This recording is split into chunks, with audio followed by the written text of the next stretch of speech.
Okay, I'm just going to give you some information about the assignment. Your assignment is online for the last couple days, and the assignment is just a one-page assignment. It is not a research-based assignment. It actually requires you to read, to do the readings. And I think I have 3 different readings there that you can pick from, okay? Spruit is one of them, there's Gilpin, and then there's also Russet. I didn't start Russet yet, I will next week. So you can pick one of those 3 articles. And what I want is a critique of the main argument. You have written critique papers before, I believe. And if you have any questions after reading the guideline, please let me know. But I want everyone to read the guideline first. Okay, it's very clear. There are instructions on what to pay attention to. And if you actually follow the guidelines, it is not going to be a very difficult assignment. The major thing to do is to look at the causal connections in the articles so that you will critique those causal arguments. If you have a counter argument, in other words, if you have a better idea, then you are going to write that in the critique. Please turn the cell phones off. The critique is going to be due 14th, I believe. It's all online. Okay, I want you to go check Moodle, and you're going to submit the assignment to Moodle. So there's a Turnitin assignment for you to submit. And here's the neat thing. You can submit it, check your similarity report. In other words, have you done anything that you shouldn't be doing in your citations? If you see that you did indeed make a mistake somewhere, take it off, correct it, and then put it there again. Okay, so I'm not actually asking Turnitin to give me the first report as the final report. I'm actually being nice here. Okay, so please try to code things properly. And there is actually a tips for writing kind of attachment at Moodle. You'll see it in the news and announcements part in the very beginning of Moodle. So if you have any questions about how to do the assignment, ask me after reading the guideline. Okay? Yeah. About the referencing, is it okay if I use the VA style? Sure, here's the thing. As I said, I don't require research in this assignment. I am going to require more research in the second assignment, but this first one is about reading an article and just critiquing that one article. If you still want to include something from outside sources, that's fine. And you can do the referencing in any style you like. I would prefer Chicago or Harvard styles. These 2 are usually the ones that are most commonly used anyways. Okay? Yeah. If the work extends to a second page, only 2 or 3 sentences. Not acceptable. Not even? Yeah. I am very strict about the guidelines. You know why? Because when you have a lot of space in an assignment like this, you have no idea what people actually go on and on writing. I want you to focus, okay? So the assignment for this course, both assignments for this course, will want you to write focused. There is no term papers. I have in my other course, but this course does not require a term paper. So the paper is going to be a focused one. It will be a 1-page paper, but it's okay to write it single-paged. It's all in the guidelines, okay, in the instructions. Please do read the instructions. And I think I put them there on Monday, so it's been a while that it's been online. All right, so let me know if you have questions. Now, I was talking about the state, and I was giving you Max Weber's definition of a state, and then I updated that definition because we discussed here that that Max Weber's definition is kind of old at this day and age. So we actually revised the definition, and the new definition was actually much longer, and it was more comprehensive. Okay, and we have put less emphasis on monopoly of coercion powers of the state. So we said that that monopoly is no longer a monopoly in the traditional sense of the 19th and 20th centuries, early 20th centuries. And then we started talking about sovereignty. We said one aspect of sovereignty, of a nation state is sovereignty, because the norm established with the Westphalian Treaty in 1648 has carried on for many centuries, more or less, and states have fought less, relatively less, after that date because of the norm of sovereignty. But then we discussed that sovereignty is also a concept that's being challenged at this day and age. And we said there are entities such as the EU or such as international organizations that pretty much challenge the whole idea of non-interference from outside states, okay? And then this wasn't the only problem that we faced in the definition of sovereignty. We also looked at different forms of statehood. What did we say about different forms of statehood? What new structures did we talk about? Regional structures. What? Regional structures. Regional structures, such as? EU. Okay, EU was one. But we also talked about states that have internal sovereignty, but not external sovereignty. Those states were called, okay, what do we call them? De facto states, okay.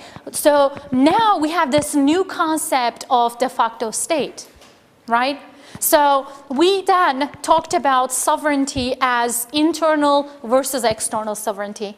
And sometimes you lack external sovereignty because you don't have recognition from the international community.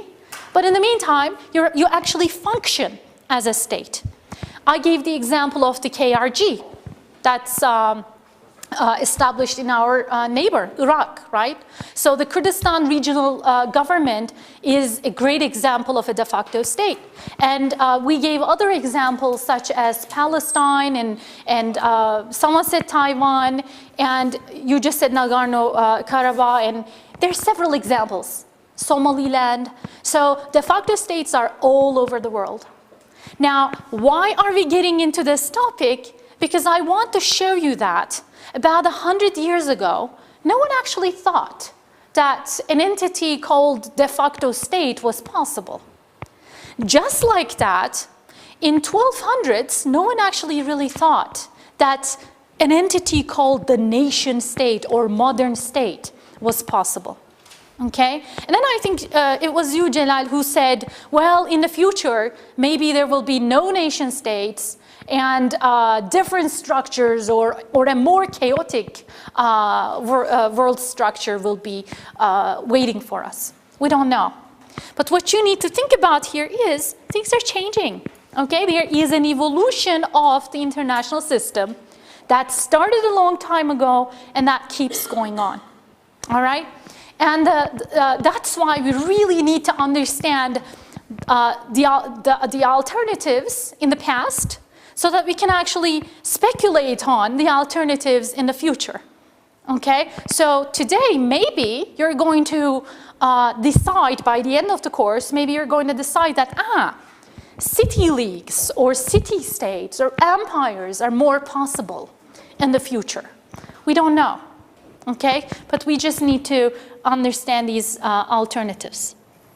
Now, before getting to those alternatives, I actually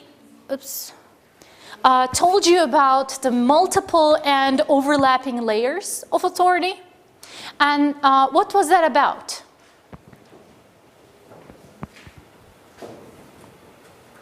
Multiple and overlapping layers of authority. Yes? So the authorities of different, the powers of different authorities will overrule on the same entity. Okay, hold on. So my example, oh, I actually wrote it here, but I actually have it here. Okay, I forgot, good. Henry II of England is my first example for overlapping and multiple layers of authority. Guys, this is not the Henry that we were talking about in the historical background. This is not the guy with the incredible love life, remember? Okay, so this one actually has, he's the King of England, but at the same time, he has fiefdoms from the King of France. Now, what does that mean? A fief is a land you have the authority on, but at the same time, you have to provide military service to the authority that's giving you that fiefdom, okay? In other words, I ask Hussein to actually provide me with soldiers from this part of the class, and in return, I make you the lord of a land that I no longer want, or I want it, but I want the military service more. So I'm paying you with the land, and in return, you're actually providing me military service, okay? And in this case, weird, it sounds weird today to us, but at the time, it's very normal. Henry II actually gets fiefdoms from the King of France. How about that? So he actually has loyalty to England, but at the same time, he's loyal to the King of France because he got land from King of France, because he's sending soldiers to the King of France. Okay, so that's making this whole relationship very complicated, and it becomes even worse because from his father, he gets Normandy and Brittany, and then from his father, he inherits Anjou, Maine, and Touraine. These are different fiefdoms. And then when he gets married to his wife, he gets Aquitaine, and that's another fiefdom. There you go. Actually, it's quite neat, isn't it? You're getting all this land, you're inheriting it, or your wife is bringing it to you as a gift when you get married. So in a sense, it sounds quite weird to us that there are these mixed up loyalties between the King of England and the King of France. And to make things even more complicated, there you have the clergy that also has religious authority over the king. Okay, so the king has, as if it's not enough that the king has loyalty to another king, he also has loyalty to the Pope. Okay, and then some kings are actually appointed by the Pope, or the Pope decides who should be the next king and who should be the next powerful authority in the country. And then the monarchs, in return, look, things get even more complicated because the monarchs, the kings, appoint bishops and abbots. These are religious titles in the Catholic Church. So the king actually is loyal to another king, but at the same time loyal to the Pope, but at the same time he's appointing religious clergy to and gives those religious clergy fiefdoms. And the religious clergy actually provide soldiers for the king. The German, I think the German King Otto II, he was actually getting 3/4 of his army from the religious clergy, okay, as an example. So this is a very common thing in Europe at the time, okay? there is quite a mixture of loyalties, and this is actually very different than the nation state. We're going to talk about nationalism, but if I ask you, let me ask you, are you loyal to Turkey, to the Turkish state? The answer will most probably be yes. Even if you're not a very nationalistic person, the answer will be yes, because you are a citizen of Turkey. You were born here, you lived here, right, all your life. So if you said, no, I'm loyal to France, we would all be like, wow, that's okay. Some people would say, are you a spy? And others would be traitor. So we would actually think that it's really weird to have multiple loyalties, okay? Because the nationalistic view of a nation state, the modern state, has made us believe that you would have one loyalty, and that one loyalty would be to the state. But in the case of feudalism, that is different, okay? I want you to try to understand the mentalities of people living then. Because, you know what? Centuries later, people might actually talk about us as, can you believe that they actually were only loyal to the nation state? So in the future, people may actually not understand our choices and our system of nation states. Yes? I want to give this figure so that, like, you acquire a couple of properties through success, and then you appoint renters. And you get a monthly payment. Yeah. Therefore, you can choose whether this renter or another renter can come and sit or live. Absolutely. You're living in quite a chaotic environment. And have I told you that? People do not live for 70, 80 years then, right? So the turnover is really fast in that sense. So you actually do what's best for that time being, okay? So if the king of England decides that the best is to have multiple loyalties because these fiefdoms, the land, is really important to own, then that's his choice, okay? Well, why is land so important? Because it's the means of production. Because it's the means of... only means of production. At the time, yes, right? Okay, so it is really economic development, right? So you want, remember I told you in the historical background that most things, most expulsions are done because people want luxury items. Women wanted their silk, so the men actually traveled the world to get the silk in those times.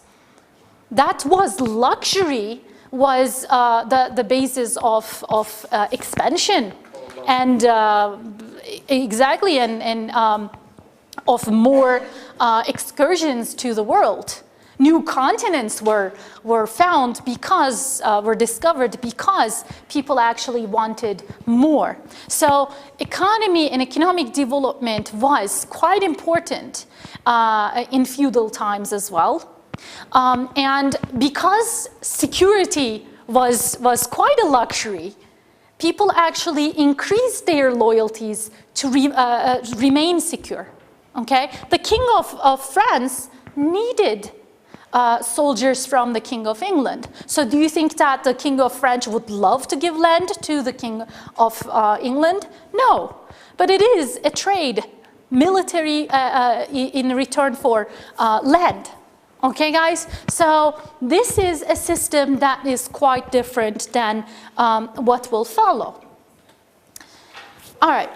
Now, we have 4 different alternatives that could have been victorious.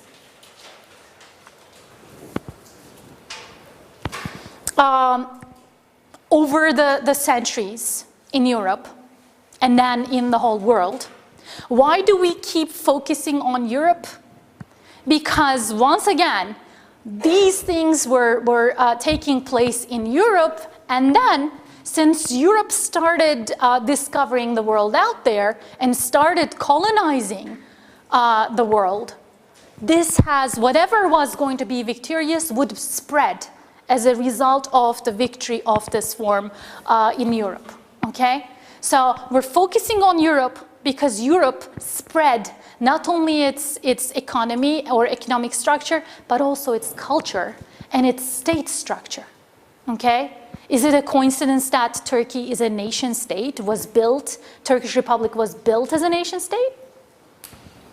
Who was actually the example? It was the Western nation states that was the example at the time. The whole world was becoming a nation state as a result of this evolution. Now guys, I want you to be clear on something.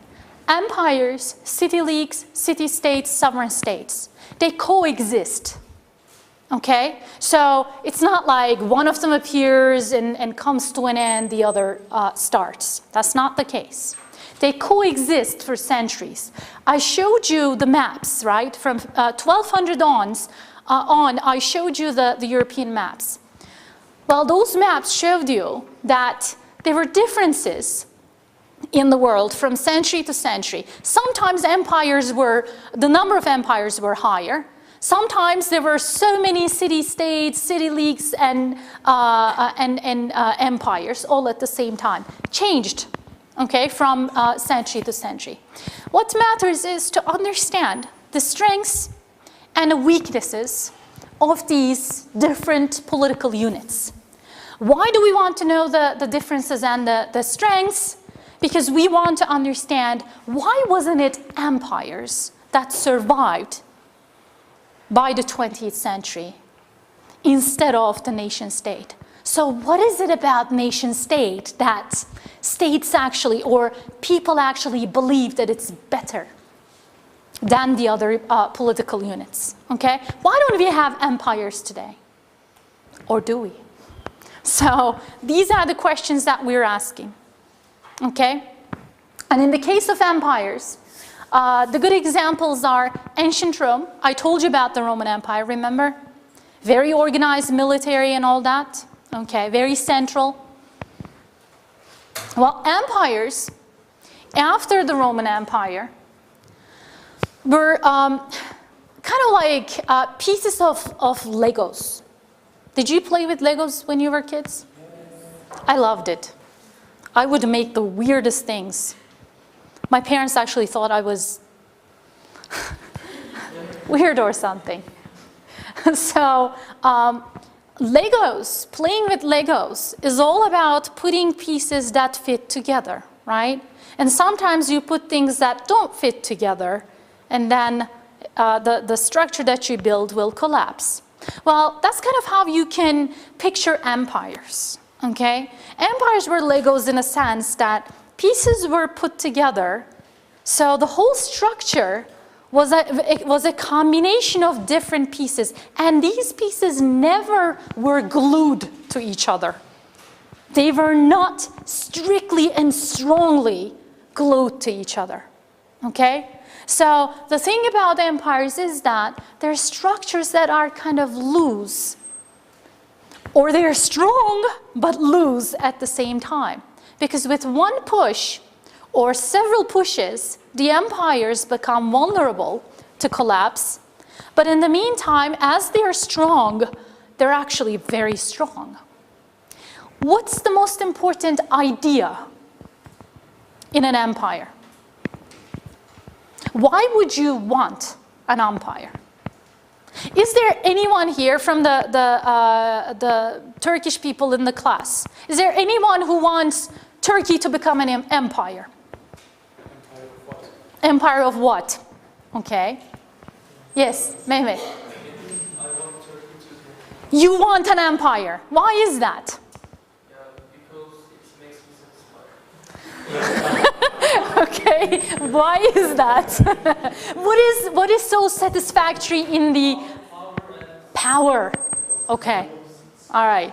So empires are powerful. Why? What makes empires powerful? Controlling many civilizations. Okay. Population.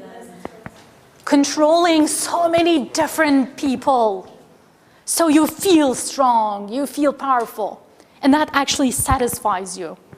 Now, these are all valid answers, okay? But what really matters for empires of that day is they're large.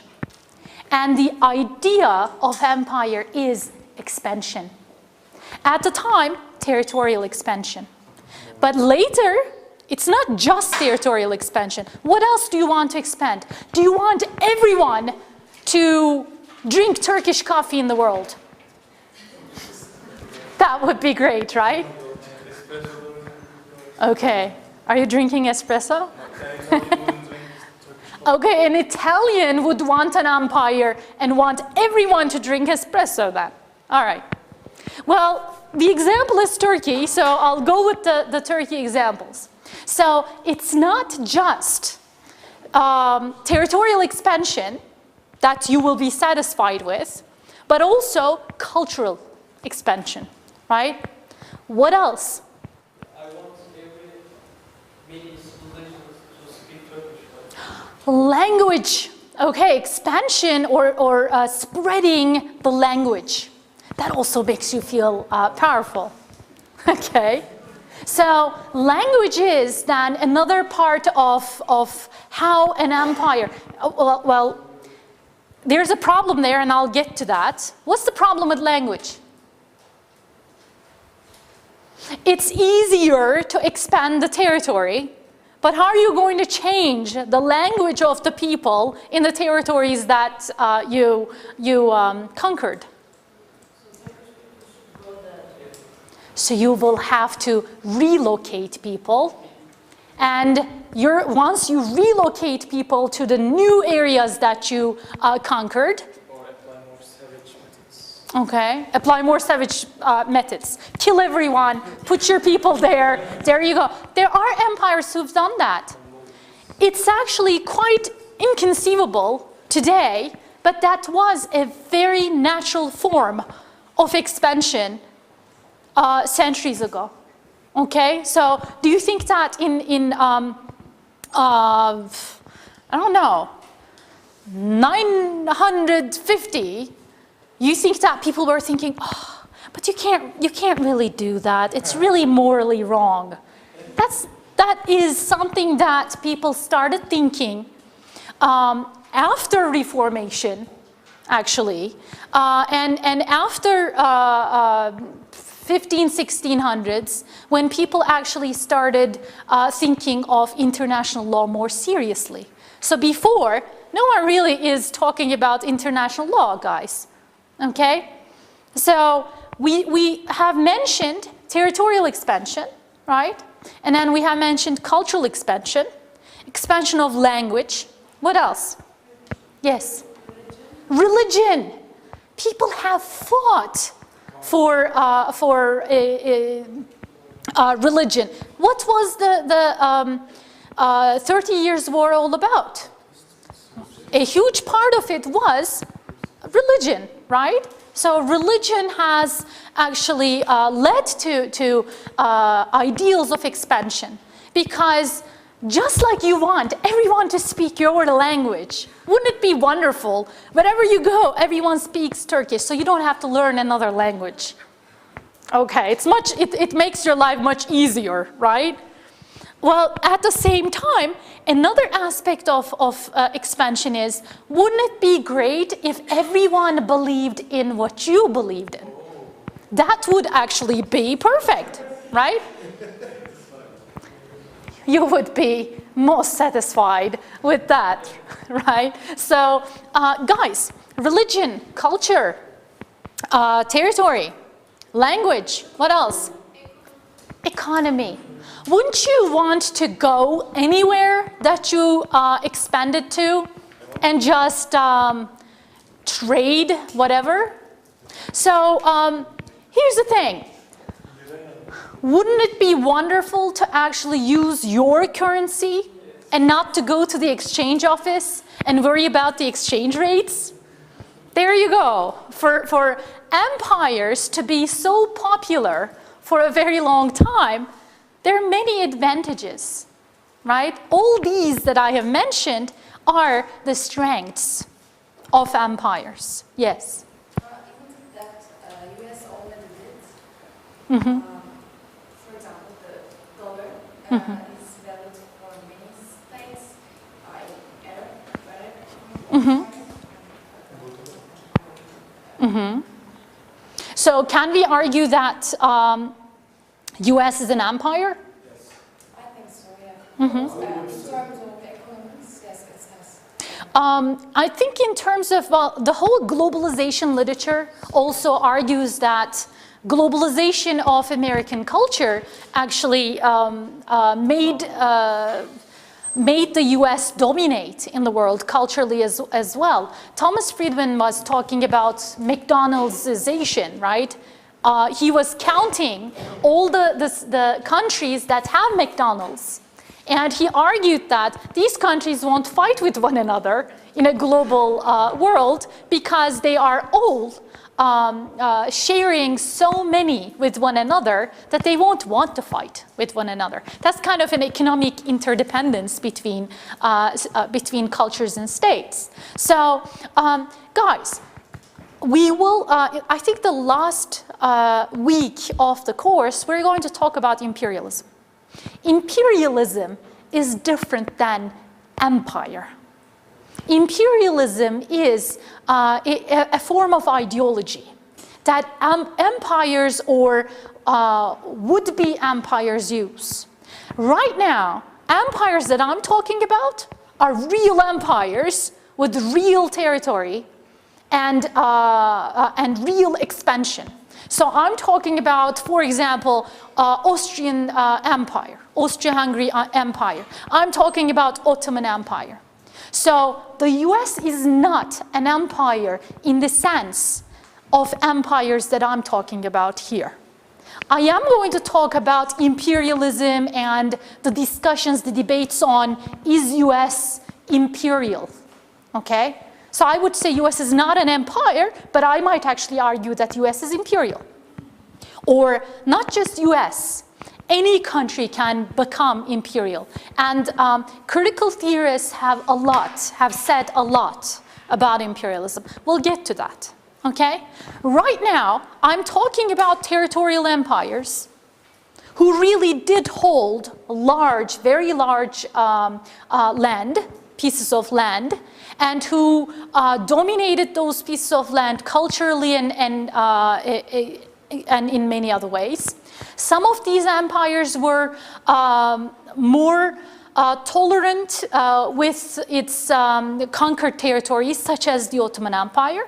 And some of them were harsher and did not really want to keep the local elements in those in the territories that they conquered, like the Roman Empire.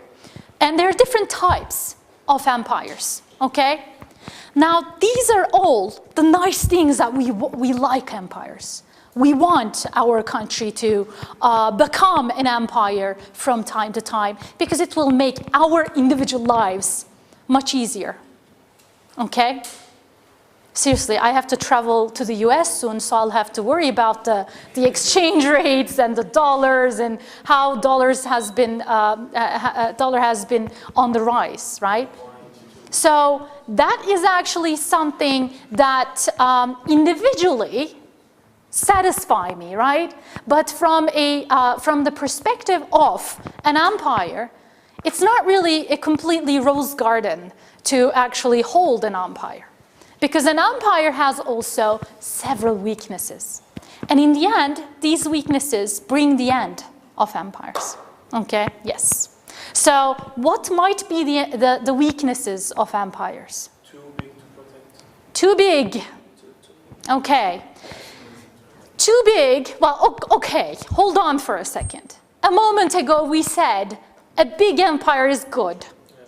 Large empire is great. But at the same time, when your land is too big, what happens? Yes.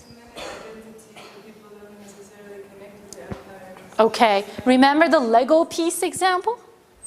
Like Radon says, people's identities might be too different, and if you have not actually homogenized the whole empire, which is quite difficult to do, okay?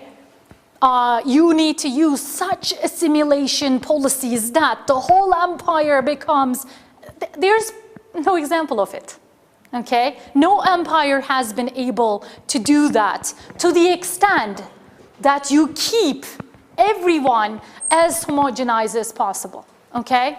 So you always have elements in an empire that would not like to be in that empire. Okay, and every empire has the same faith in that sense. There are always movements that want to secess from the empire. So as you get too big, it becomes too hard to control the land, okay? And it's not just to control the land, the people. It becomes hard to control the people. And the people living on that land will want to take that land away from you. Okay, so that is one thing, the most important thing that makes an empire quite weak, okay? You have so many potential for military power. Great, that's huge strengths. But are you able to fully use that potential, the pool of military power that you have? Not really, okay? Because let's just say you try to recruit people for your military, but on one other part of the empire, there's a riot. Those people don't want to serve in your military, so you send forces there, but in the meantime, there's a war in this side of the empire. Well, those who went to Turkish high schools have learned about Ottoman history, right? So one of the things that was becoming problematic was to actually hold on to the territory that the Ottoman Empire had. And because of all these rebellions and all in the Balkans, but in the meantime, in other places too, sooner or later, the Lego pieces falls apart. At least that's what happened with the form of empire that we witnessed in history.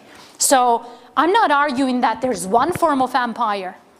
I'm arguing that the form of empire that we have experienced in world history actually collapsed like Lego pieces, okay?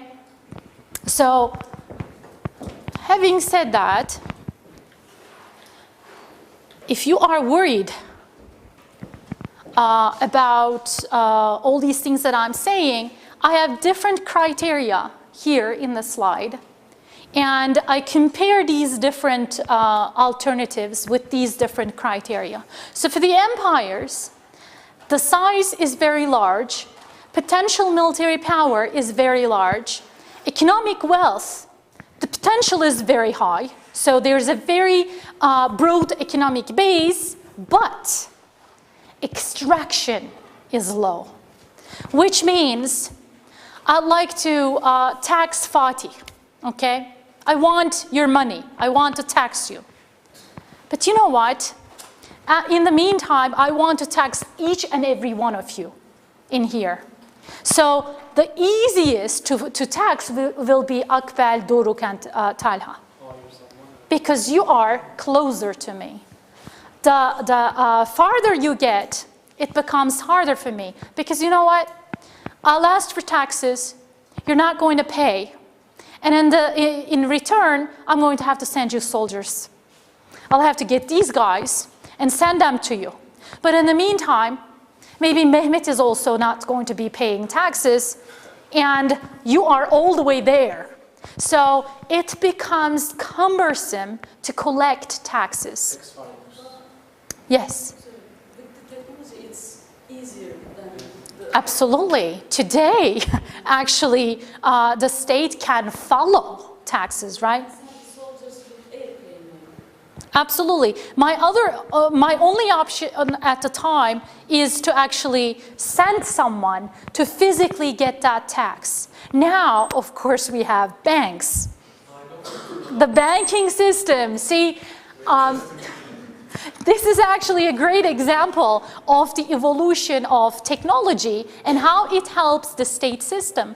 In empires of the time, because of the lack of that technology, I have to do everything on my own. It's very difficult to be an empress at the time, okay? But it becomes easier.